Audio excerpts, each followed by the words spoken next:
আমার মাহফিল 10টার মধ্যে মামুনুল হক, আমির হামজা, এনামুল হক, অ্যাডভোকেট এনামুল হক, রকুনুজ্জামান, তারপরে কাদের মোল্লা, কাদের মোল্লা তো শহীদ হয়ে গেছে।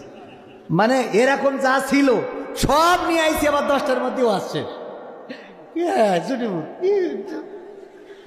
10টার মধ্যে ওয়াজ শেষ করে বাড়ি যাই, তুই এবার যা করবি কর। এখান থেকে গিয়েছিলেন এমন কি আছেন? কয়জন একটু দেখি হাত উঁচু করেন। এই যে 5, 7, 10, 15 জন গিয়েছিলেন, দেখেছেন ইতিহাসের সেরা মাহফিল যশোরের মধ্যে, যেখানে মানুষ ঢুকতে পারে নাই, এই জন্য অনেকেই ফিরে গেছে। সেই মাহফিলে প্রধান বক্তা ছিলেন হযরত মাওলানা আল্লামা মামুনুল হক শাইখুল হাদিস আল্লামা আজিজুল হক সাহেবের সন্তান আল্লামা মামুনুল হক। তারপরে উনার পরের বক্তা ছিলেন মাওলানা মুফতি আমির হামজা। যেই মাহফিলে আমির হামজার উপরে আর বক্তা থাকে, তাইলে আমির হামজা এখানে মামুনুল হকের পরে আলোচনা করেছে। শুধু তাই নয়, ওই মাহফিলের আরো একজন মেহমান ছিলেন, তিনি আর কেউ নন, বাংলাদেশের তাফসির জগতের উজ্জ্বল নক্ষত্র, যিনি শহীদ হয়েছেন ক্লিনিক্যালি, তাকে ইনজেকশন পুশ করে হত্যা করা হয়েছে, শহীদ করা হয়েছে।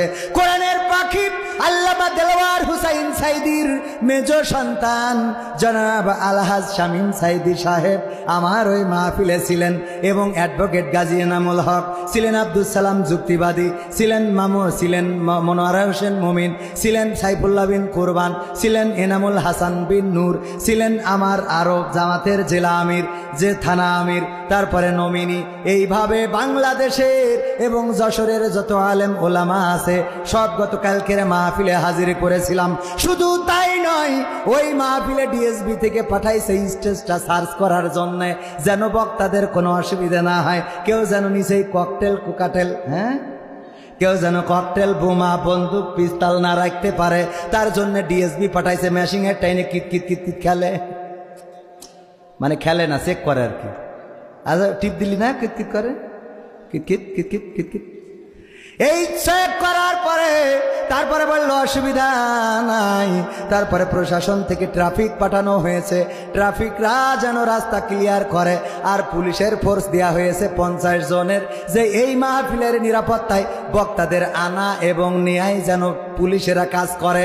শুধু তাই নয়, ওই মাহফিলে হেলিকপ্টারে করে বক্তা গিয়েছে, কালকের মাহফিলে হেলিকপ্টারে করে নেমেছে। বলেন সত্যি না মিথ্যা?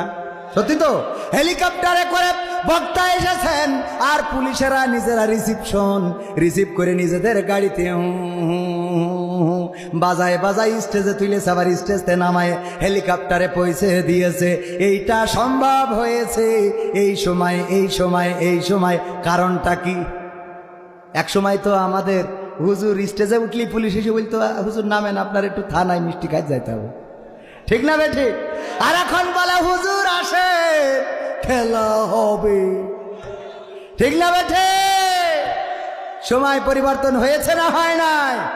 আরো পরিবর্তন হবে। হুজুরদের আর এখানে ওয়াজ করা লাগবে না, হুজুররা টেলিভিশনে ওয়াজ করবে, আপনারা ওই চার দোকানে বসে চা খাবেন আর দেখবেন, ঠিক আছে না?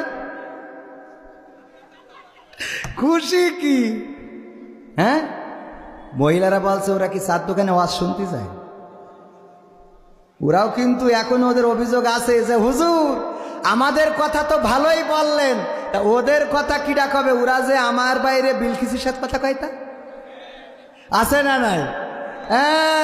হুজুর মনে করি না ভুলে গেছে, এ কথাও বলবো, তবে আজ না বলি আগামীবার এসে বলবো ইনশা।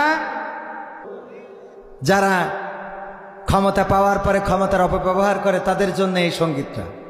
ক্ষমতায় কেউ স্থায়ী হয় না, হোক না সেরেহেনা কিবা হাসিনা, সে আরটা চিরকাল থাকে না, ঠিক না বেঠে?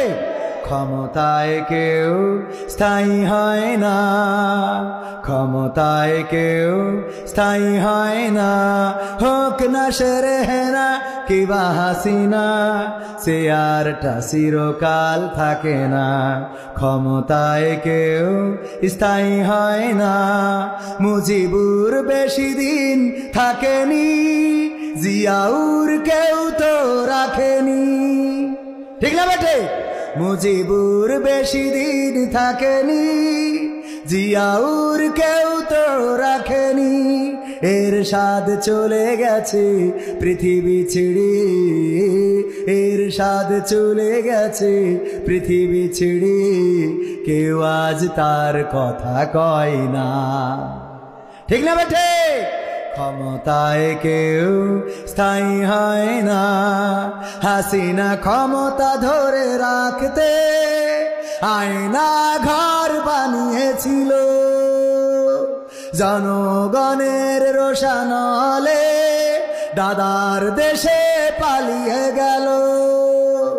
হাসিনা ক্ষমতা ধরে রাখতে আয়না ঘর বানিয়েছিল, জনগণের রোশানলে দাদার দেশে পালিয়ে গেল। ডিবি হারুনের পাশে আর, ডিবি হারুনের পাশে আর পরিমণিদের দেখা যায় না। ঠিক না বেঠিক? দেখা যায়?